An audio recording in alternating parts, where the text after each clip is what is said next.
starting in just a few seconds. It's up. So yeah, have our review, and then we'll be doing some group coding exercises. Right, thank you. Thanks. Thanks for letting us be here and for taking your time to listen to us. My name is Tyler. Yeah, I guess I've been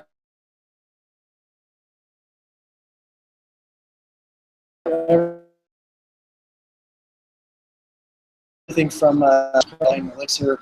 So we've had an interesting as an implementation, and what we wanted to talk about today was an open source product we're working on, and we've done I don't know 120 maybe 150 different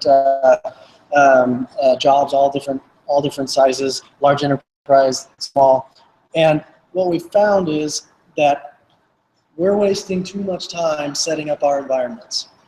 So yes, we know how to set up environments, and yes, as developers, it's a good skill to know. That said, we spend too much time setting up environments. That's local environments for development environments, production environments. Just too much time is spent. We need to focus writing application code. So we created a tool. It's called Nanobox. So Nanobox, there's two products. The one that we're going to talk about today is Nanobox Desktop. Nanobox Desktop helps you create local development environments, and it runs them inside of a virtual machine. And then Nanobox Cloud, which is going to be released Q2 of this year. It is, if you're familiar with Heroku, it's basically Heroku, and you take it where you want it. So if you like Amazon, run a platform as a service on Amazon. If you like Joyent, Linode, etc., but the environment is the same, and the point is you write your application, you write the code. Don't worry about configuring your production infrastructure. Okay, so let's get right into a demo, and I'll go ahead and start with a simple Ruby app. Now, I actually didn't know how the internet was going to be here, so I created these environments ahead of time, but the commands are the same. So basically, so stop me if I have a tendency to talk really fast, and I switch contexts, and I know there's varying skill sets in here, so please stop me if I start rambling and not making sense. So we'll start right in with an application. I've got a few that we're gonna show here, but assuming that we're all familiar with a terminal, you need to start in the application directory. I've got one here, sample Ruby. This is a sample Ruby app. It doesn't do much. See what it does do. Okay, actually it's a Sinatra app. So this runs Sinatra, which is just a micro. It's really more of a library than a framework, and it provides a really cool DSL here. We're going to use Sinatra to show how, if I was developing a Sinatra app in Ruby, how I could get a local environment running without having to build one. So, assuming, actually, I should probably show you. You need to download it, this product first. It's a binary. It's written in Go. It's pre-compiled, so you don't have to compile. You just run through the installation. You don't have to have any Node.js or I guess in your case you would probably have a Ruby runtime, but you don't need any runtimes. It's a binary that you install. Okay, so I'm in the application. Are we able to see it okay? Everyone able to see that okay? I can make it bigger, I suppose, if we need to.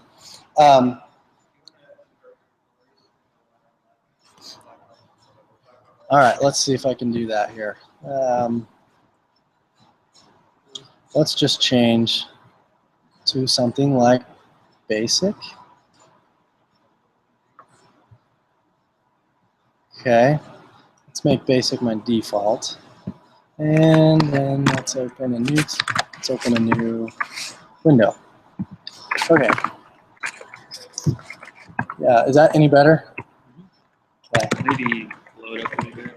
Oh, yeah, right. I really should have done this ahead of time. Okay, let's make this a bit and plus. Okay. Is that better? Okay, so assuming you have Nanobox installed, first thing we're going to do is we're going to set up a dev environment, and so you just type Nanobox dev. And what Nanobox dev is going to do, now I already have one, I ran Nanobox dev before I got here. I just, as I mentioned, I didn't know how the internet situation was going to work. But Nanobox works by creating a virtual machine. It uses VirtualBox right now. We'll have plugins for others. But it creates a virtual machine inside of VirtualBox, and then it will drop you inside of an environment where first we'll see that I have my application and I actually have Ruby. So I did not have to install Ruby. Before I came here, I didn't type any command other than the Nanobox dev to create a development environment. So to prove that Ruby works, I can run an IRB console. Ruby works. So this is a development environment, as the message shows. You are in a virtual machine, and the source code from your hosted into this virtual machine. So any changes you make in both places will be reflected, and then you have a full environment here that you can do whatever you want. You can blow it up, you can screw it up, you can do experiment, however, and you have no leaking. You don't have any issues on your host. You don't have multiple Ruby versions that are conflicting. It is completely isolated, and it's completely isolated and specific to this application. Okay, any questions so far? Okay, now I'm going to run this thing.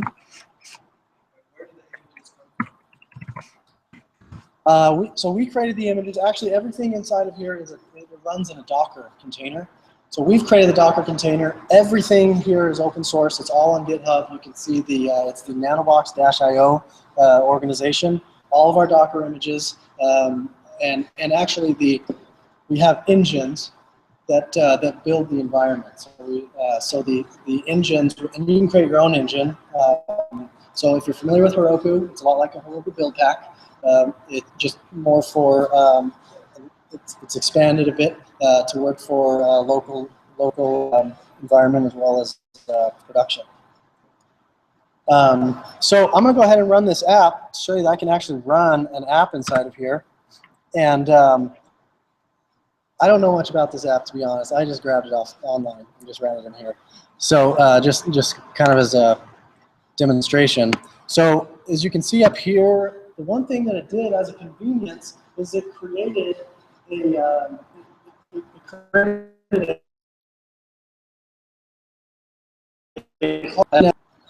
DNS resolution. Basically, it created just a simple local that allows you to access this appname.dev from your browser, and it routes it directly in. And so it just takes the name of the directory that you're in. So that one's sampleruby.dev.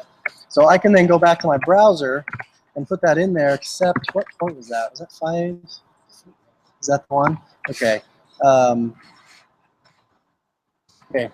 Cool. So there it is. The app's running, and you'll see actually as I refresh this thing, and then I go back. It's showing that I'm getting requests, and that I can click around in here.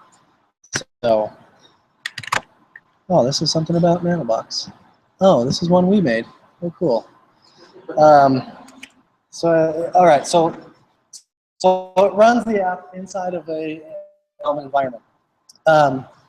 Really, it's really that simple. So I'll show you a couple other examples, but do you have any questions about or anything you'd like to see here? I can. So Nanobox, do you mean the host or inside of Nanobox? So inside Nanobox runs exclusively Docker, and the Docker images are based off of Ubuntu. So the answer that you're looking for is actually no. But if you are a developer, I suppose you could figure out how to change the operating system. It would be a long road. I suppose you could run it on a Lumos or Can you say a little bit about Docker? So Docker, no, that's fine. Docker is it's a containerized way of hosting. So Docker is a company that started out as .cloud, and anyway, they came up with a way of running applications inside of containers, reusable containers. That way you could take a container image and you can run it on any host. So if you're running on Amazon, you're running wherever, or even just a server that you set up in your closet somewhere, that you can run a command in the same environment anywhere. And so Docker is not an in solution per se. It's a revolutionary way of hosting, but it's really kind of a DevOps tool and kind of an infrastructure tool. So it's not really something. I don't know if I'm saying a tool that an application developer would use, unless they're also doubling as the DevOps person. Which, if you're learning Ruby, maybe you are. Maybe you are a DevOps person as well. So hopefully that answered that a little bit. Okay. Yes. Yep. Yeah. So. Okay. So. Yeah, there is some thought about if we could run it natively on Ubuntu. Right now we are using VirtualBox and VMware just for isolation. So you could run it on Ubuntu, and assuming you have a Docker container or a Docker daemon running, yeah, you could launch those containers, but your file system and your networking still could get tangled. And things happen, especially in development environments. And so we built this specifically to eliminate the need to configure environments, but also to, at some point in time, and it always happens right in an emergency when you need to add some feature, and for some reason your environment just blows up, and you've got to reconfigure it. And we got burned enough times that those are the two guiding principles for why we created that. Let me show a couple other things here. Okay, so the other thing to know is as soon as I exit out of this console, it's going to clean it up for me. So it's not going to keep these VMs running around in the background. If I'm not using them, it's just going to shut them down for me. I want to show something else, which is kind of cool. Hopefully this will kind of put this into perspective. Actually, you know what? Let's start. There's another mode. There's dev mode, and then there's run mode. So let's say that you're really not interested in a development environment in this particular time, and you just want to run your app. You just want to run your app, maybe make some minor changes to it. So you can do the same. You can run Nanobox in run mode, and it's going to boot the machine up again. This time, it's actually going to it's going to run the app. And then we'll see that we can make changes to the app, and then it's going to redeploy the code base. So you can see there, creating a build container. That just shows that it's actually creating a Docker container. Detected that the application was Ruby, and it's just going to make sure that we're completely up to date here. In case you're wondering. I don't know why it's installing like that. So I'll have to look into that. Okay, so now it's actually creating after it's built the code, it's creating the container that's going to run the app inside of. And it's running and it's streaming the app. So this time, when I go to sampleruby.dev, I don't have to use a port because it's actually running the app and it's proxying it down into the web container. To get the exact same thing as before, you'll see that the logs are streaming. Now this is horrible resolution, so it kind of looks weird, but when I'm not on a VGA projector, the logs are all nice and lined up. And okay, so now let's just see what happens here if I make a change to where I want to add a new route here in Sinatra.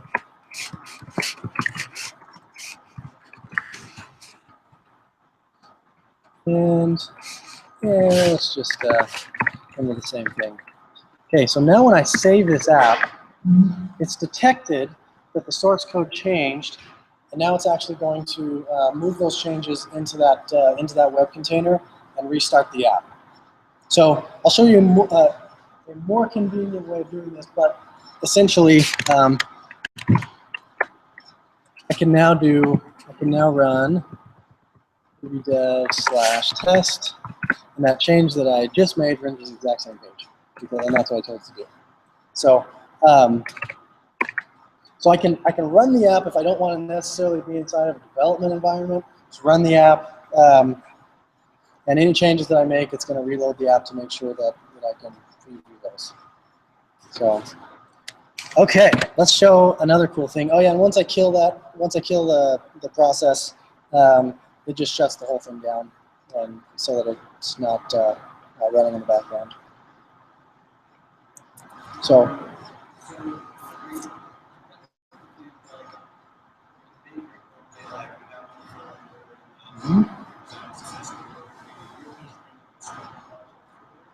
Yeah, so you don't have to think about Vagrant. Vagrant is a cool project, and what we're basically saying, when you're developing an application, don't think about Vagrant. Don't think about VirtualBox. You just cd into your project directory and do Nanobox dev to give you a development environment, or Nanobox run to just run the app. And that's all you should have to think about. It's just either you want a development environment or you want to run the app. You shouldn't have to think about, well, now I need to create a Vagrant file, and I need to make sure that I mount this directory inside, and I need to make sure that the ports aren't going to conflict, and what image am I using, and all those intricacies. It just takes that away.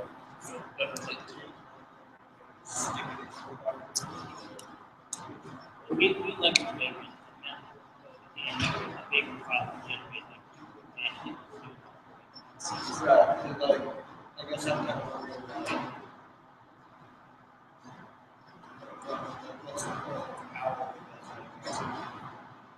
Okay. So PAL is a really good tool for running your application right on your this off of your laptop into a virtual machine. That's fantastic. Yes, absolutely. Yeah, none of this is running, and it basically, I don't even. How is that? Yeah, we share. How is it portable? Well, it's portable in that your code is hosted somewhere on GitHub. The next person who clones your code and runs Nanobox dev or Nanobox run will get the exact same result that you just did. So it doesn't need to like generate some slug of some sort, and then you've got to get that slug to someone. It literally uses the exact same recipe configuration as whoever's running the tool. Yeah. Does that kind of answer? Yeah. Yeah. It does use a VM. It does use Vagrant behind the scenes. Although I will say, just in case you're wondering, it is completely non-obtrusive. It will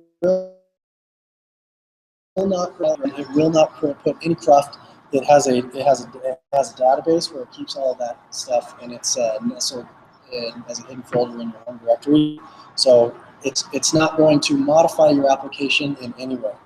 It just runs your application, so you can develop it, and it gets out of your way. So let me show you another example. Has anyone here heard of Middleman? Sweet. Okay, so Middleman's pretty cool. Yoke site. Okay, so Middleman is it's a static site generator. It's really cool because you can use Ruby to dynamically create static content. It's really handy. The reason I'm actually loading Middleman here is not to show up Middleman, but to show that Middleman has a live reload component, meaning, has anyone heard of live reload? I'm sure you guys have. Has anyone here heard of live reload? Where when you make a change to your source code, it reloads your browser and shows that change right in the browser. For front-end development, it's extremely efficient and really nice. Now, for back-end development, maybe not so much, but for front-end development specifically, as you're modifying your style sheets, your JavaScript, it's extremely handy. And I just want to show that with Nanobox, live reload servers work, which you probably would expect it to work anyway, but it actually defies slightly the laws of what you can do within a VM and kind of microkernels. So we'll just make sure that you can see that work. Okay, so I have this application here. I'm just going to run it. Let's see, bundle exec. Okay, bundle exec. Middleman.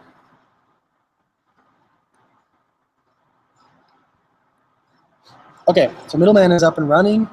Yoke site dev. This particular site is actually another open source project that we're working on, unrelated to this, completely out of the scope of what you should be learning right now. But the point being is this is a site, and I'm going to modify. I wonder. I think I can actually do this. I think I can do it like this.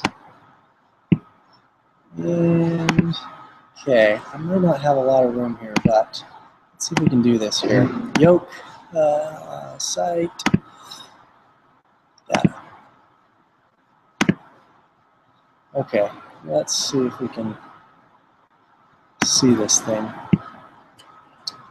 Yeah, you can't really see this. Okay, you can see the source code enough to know that, let's say I accidentally meant to make this a high availability Redis cluster and not Postgres.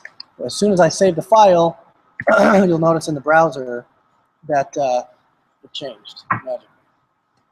So that just shows live reload actually works within Nanobox, which is actually really fun to make that work. Because anyway, lesson for later. But event notification systems and kernels actually don't work across network file systems.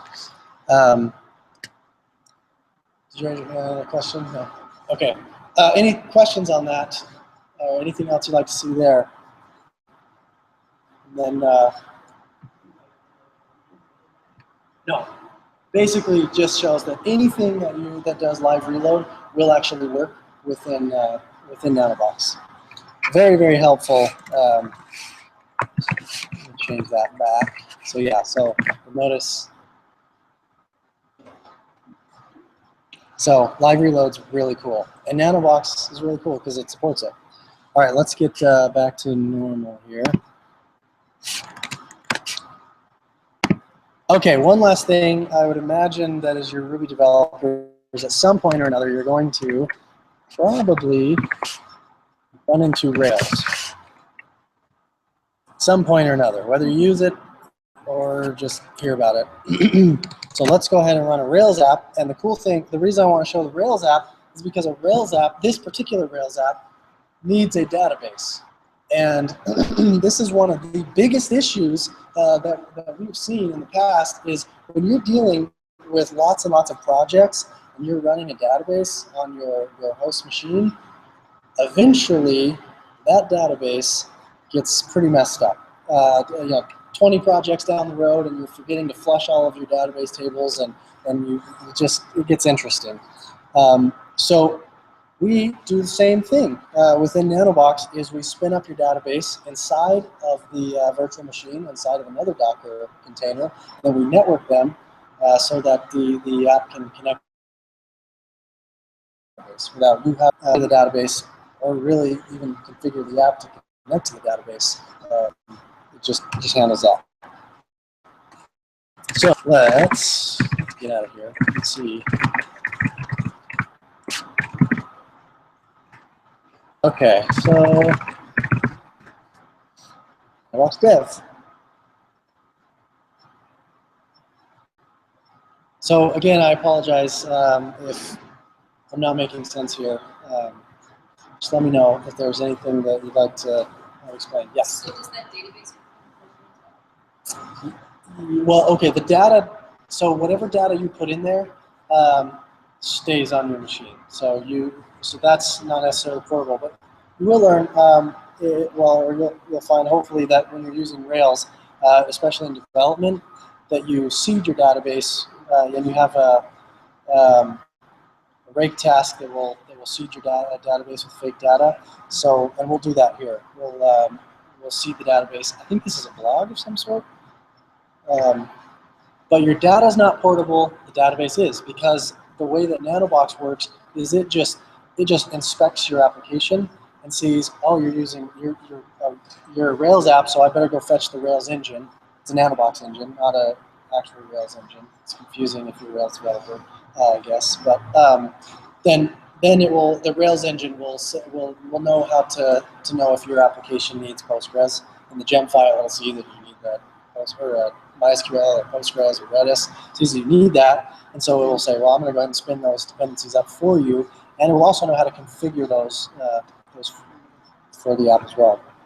So we can get this thing to boot.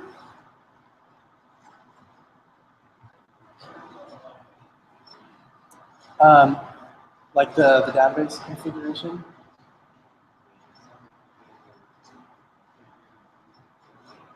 Yeah. So our vision is zero config. So we want to actually take that burden away from you.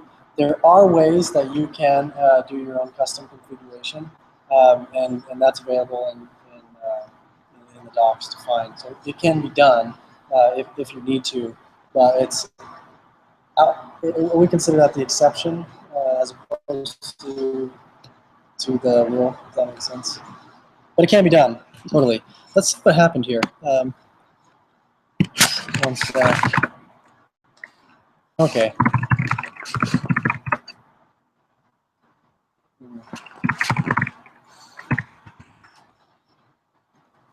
Let me go ahead and reload this virtual machine. Somehow the networking, looks like the networking went down on it.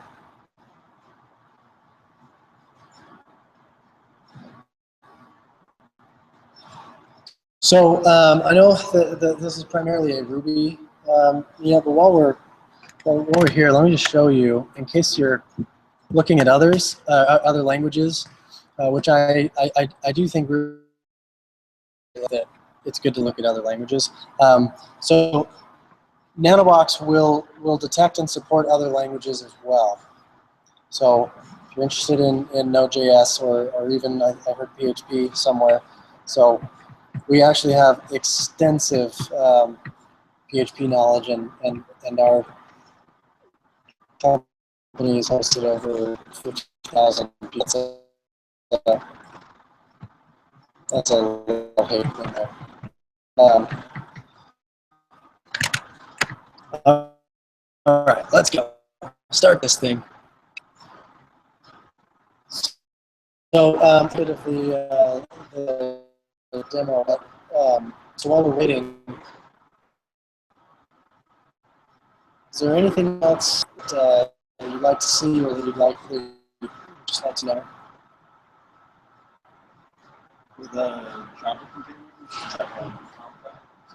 For Java? So with Java, it actually doesn't run Tomcat. It just runs the Java jar directory, and then we just wrap the requests in. All of these engines have the ability to run a web server in front of them. So you could do a Tomcat reverse proxy setup if you want to on Java. But especially for local development, it's just as easy. So there we go. Okay. It's been a lot of fun, and it's completely open source. So if you're interested in the inner workings, by all means, I'll show you that real quick in case you're interested. Looks like this is going to work. So we actually created. Does anyone heard of like Chef? Yeah, do you guys use Chef and Puppet? No? No. In, do something else out of curiosity? Or? Salt Stack? So, okay, so Python. Do you guys, where do you guys host your stuff? How do you configure your machines? Or does someone else do that? Okay, so the DevOps guys, do you know what they use by chance?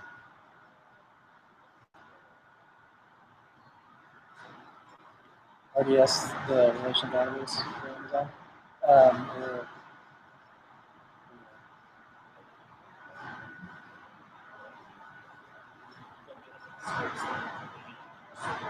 yeah. Oh, cool. Okay. Configuration management. Oh, cool. That's cool. It's impressive. So I just bring that up because we actually created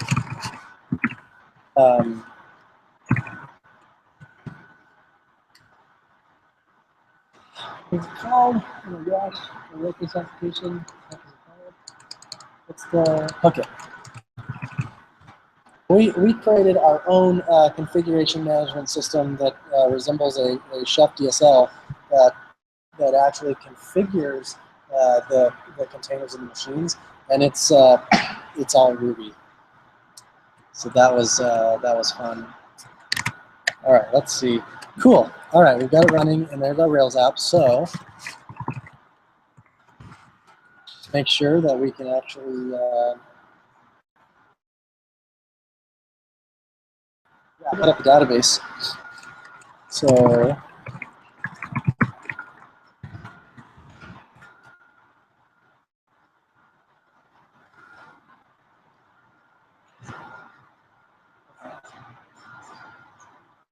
say it right now, yeah. Cool. All right. Well, so what did that do there? Looks like it actually worked. Just make sure that did work. Looks like it just barfed for a minute, but it worked. So, okay. So now we actually should be able to run this app. So if I do bin Rails, this is going to open up the Rails console. Oh, whoops! Bin Rails console.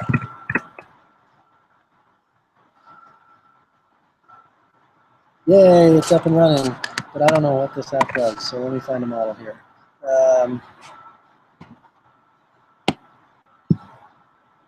Sample Rails, models. Okay, it looks like we have articles and we have comments. It's here. Absolutely nothing. So what we should be able to find out that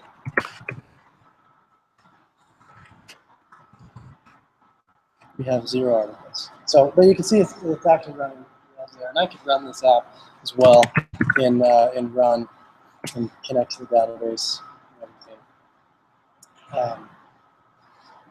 But yeah, do you want to? If you have some things you'd like to. Somebody had a question about portability or some use cases with this potentially. I just wanted to mention a couple of things. Why were some of the reasons why we came up with this, like what we're seeing. So one of them, I just took a quick note. So for example, at one point we were doing a lot of PHP development. And we have this high-profile client, and then we finished them and we decided we were kind of done with PHP and Magento, so we wanted to do Ruby. So we started doing some Ruby development for some newer clients. And this client comes back, the PHP client, they need us to work on their project, months, 18 months down the road. We don't have the environment for that anymore. We don't have any of that project anymore. Had we had Nanobox, we could have stored that project as a simple engine plus the source code, done a Nanobox dev, bam, right back into the project developing as if we had been working on it yesterday. So that was a major benefit, or that is a major benefit to Nanobox. We didn't have that advantage, so everyone kind of begrudgingly had to go download the newest versions of PHP and get everything all set up on their environment, and it took all this time and effort, to work on this client project. You had to have daemons running in the background for all sorts of stuff. Another thing is, for example, new hires. When you hire new people, you have a project you're working on. How much time do you guys spend getting their environment to what you guys need to? A week. Nanobox, it would take you probably 1 minute to give them the engine, give them the source code, and say Nanobox is dead. They are already working inside of your project with the environment that you intended for them to have.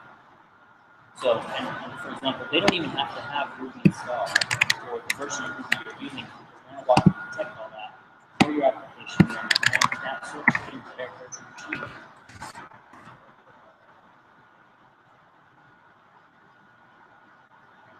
Right. Yeah, so that'll still be applicable there. But for example, if they're running a different version, or even you guys are running the newest version, your gem file, they have a version, they have to download and install that. You have to have RPMs, whatever you guys use to manage it.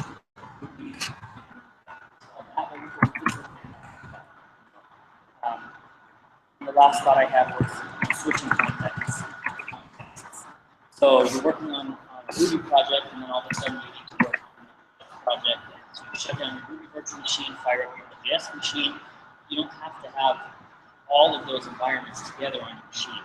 They're in these disposable, contained virtual boxes. You discard when you're done, and you can give them to anyone you want. You can guarantee that your environment will run the exact same on their environment. And so that was just, I kind of wanted to speak to that a little bit, because there's really just so many different use cases of how Nanobox is really helping the development workflow. And that's kind of what it's about. And we've made some really we made some decisions, and we kind of took advantage of that stuff. It's kind of like, use it our way, and it'll be beautiful. If you try and fight against it, it's going to be really difficult.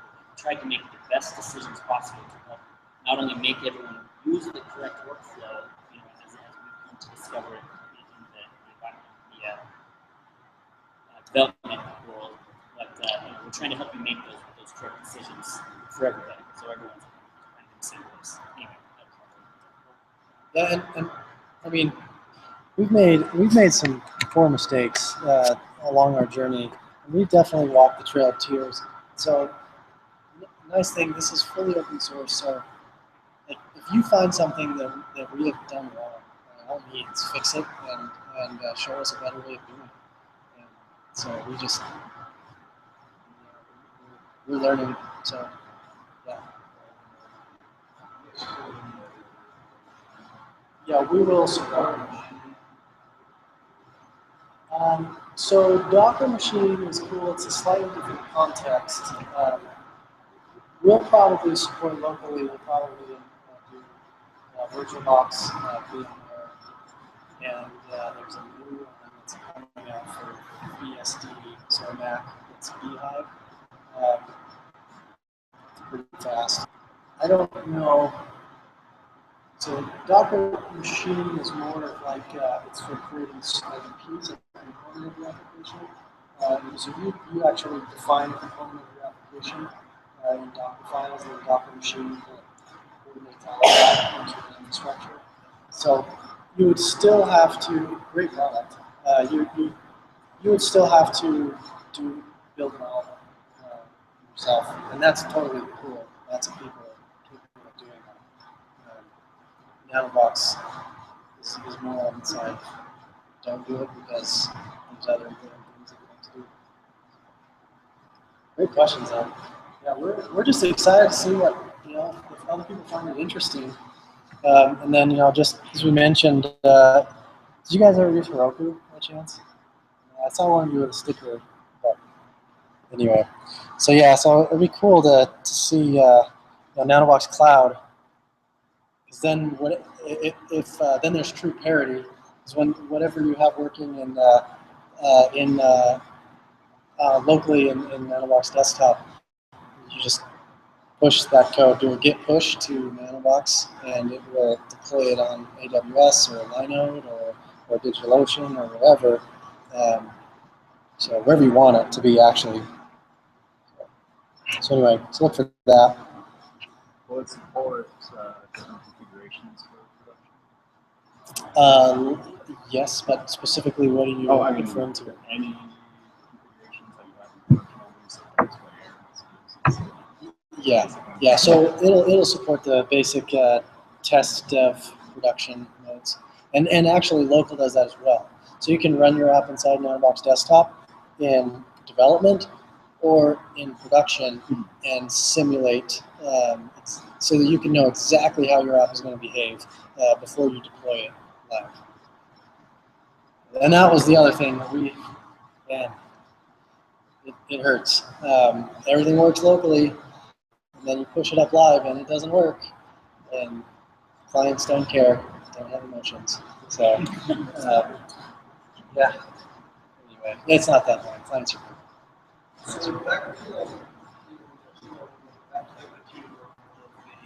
Yeah.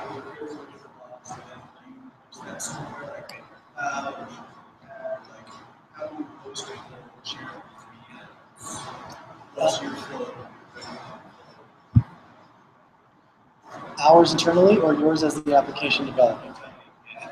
So as the application, there's not really like so the virtual machine that it creates is local to yours, and everyone who runs your app on their machine, it will run through the same configuration and generate the same virtual machine. So I guess what I'm asking is like, how would you manage machine dependencies? Let's say I need Okay, so I'll dive into two ways. As an application developer, there's two ways the Nanobox will do that. First, which is our ultimate intent, is it's zero config. It will detect that what dependencies you need. It will spin them up and it will configure your app to connect to them. So that's ideally, it will just detect it and do that for you. And it was alluded to over here, so I'll just bring it up. We have a box file, and in some of these apps, I think we ended up did we create a box file in one of these? So a box file is how you, it's a YAML configuration file, and it's how you specify dependencies. So in this one, because our Rails engine isn't ready for production yet, we just took the Ruby engine and then we said, we need a PostgreSQL container, and then it just matches up that PostgreSQL with a Docker container that's been pre-built and hosted on Docker Hub. We'll pull it inside of that container. It has all the scripts and all the configuration that will configure Postgres. So one, if you want fine-grained control of how to configure your app, you can do it in the box file. And I'll show you real quick in our docs. You really can't do anything. You can override anything that you need to. The box file is pretty expansive. So you can see here all the different things that you can do. You can set environment variables in there. You can customize your build.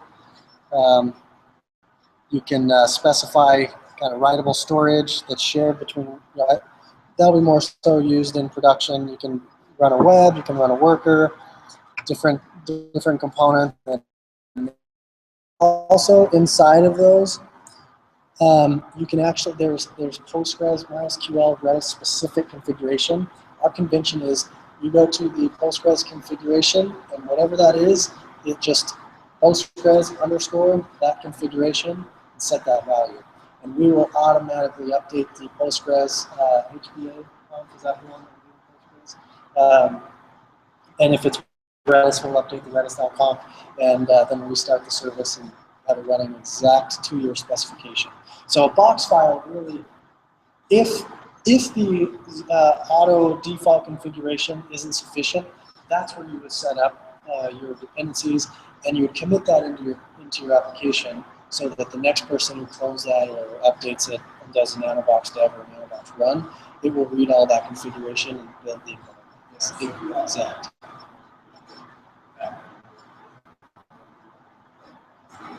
And that is, we don't know what workers you want to run or what run jobs. So that is something you would have to configure in the box file. Another level of configuration, you can create an engine that That's true. does all this for you. So you can either use one of our engines that we created, like the Ruby engine, and have whatever you need, or you can create your own engine that has everything configured already, and then you may not even have to box file. So that's the lower level configuration of the engine.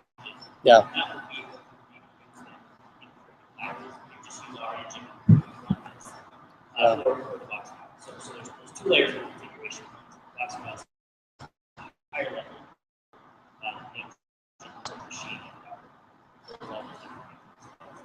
So an engine would let you run custom scripts. Yep. If it basically these are just bash scripts. So you create a script called sniff. You just create a new project on GitHub, and inside of it create a bin directory, and inside of that have a sniff, box file, prepare, build, cleanup, and do whatever you want in those different phases, and then those get run to the engine, and then you just specify that specific engine in your box file, and it will pull that custom engine. So if your organization has custom, just wants to do something different, maybe it's for some reason we install some antiquated legacy version of Python along with our Ruby apps, that's where you can just create a custom Ruby engine or a custom engine, and we actually manage packages as well, so you can pull from. I think this is where it is. Yeah, there we go. So we've got quite a big list of packages that you can install, and we manage all of those, and so you don't have to.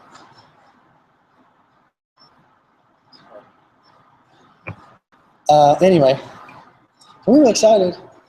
It's kind of cool. It is alpha, so expect alpha quality right now. We're working out the bugs as much as we can, but we're hoping to roll into a beta here pretty soon. But it's, yeah. We hope you guys will give it a try and smash it and get that.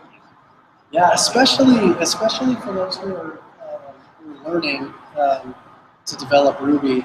The invitation that I would make to you is join us on our Nanobox IRC and make that burden our burden. If it's not working for your app, that's our fault. And let us know that it's not working. Don't be bashful. This thing just exploded. Let's fix it and make sure that you can run it. Because ultimately, if it's not working for you, it's not accomplishing our goals. So yeah, definitely join us on the Nanobox IRC. Let us know if something breaks. It works well. From our tests, it works on Windows as well as Linux and Mac. So should work everywhere. And a lot of people from the last invitation.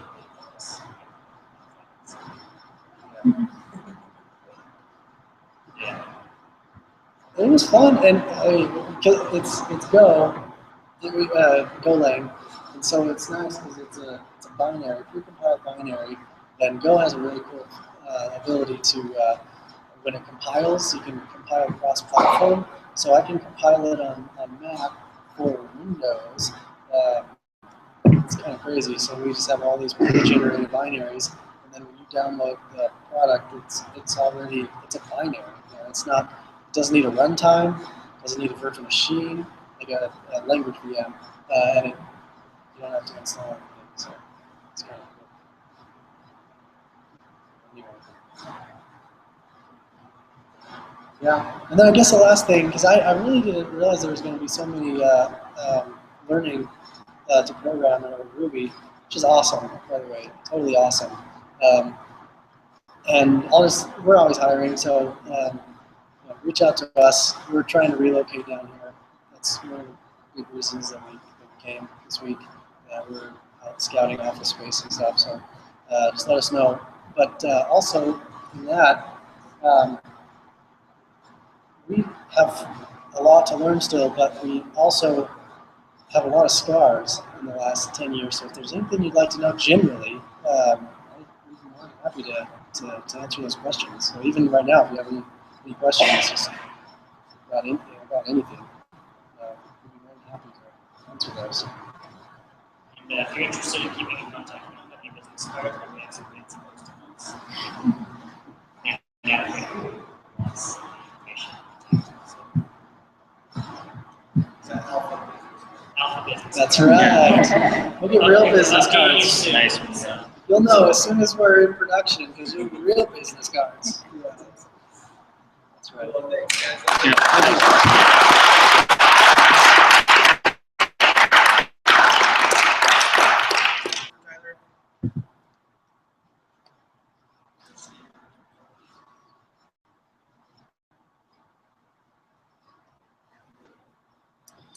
All right. So I'll just hang up here.